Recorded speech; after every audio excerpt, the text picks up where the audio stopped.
పెద్దపల్లి జిల్లా మంథనిలో పర్యటించారు మాజీ మావోయిస్టు కేంద్ర కమిటీ సభ్యుడు మల్ల రాజిరెడ్డి.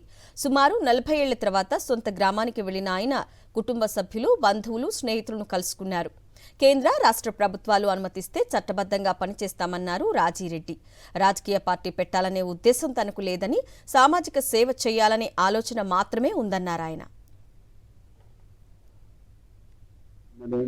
చాలా కాలం నుంచి విప్లవోద్యమంలో పనిచేసి రిటర్న్ వచ్చినాయి కాబట్టి మా బంధువులను, పాత మిత్రులను కలిసిపోదామనేటువంటిది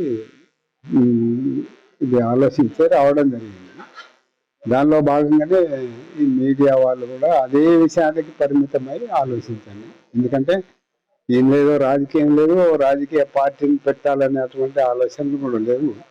ఇదివరకు మన అన్ని ఛానల్స్కు ఇంటర్వ్యూ ఇవ్వడం జరిగింది. ఇంటర్వ్యూలో మా రాజకీయ ఉద్దేశాన్ని కూడా చెప్పడం జరిగింది. కాబట్టి ఇక్కడ ఏం రాజకీయాలు లేవు. మా కుటుంబం వాళ్ళను, బంధుమిత్రులను కలవటానికి వచ్చారు.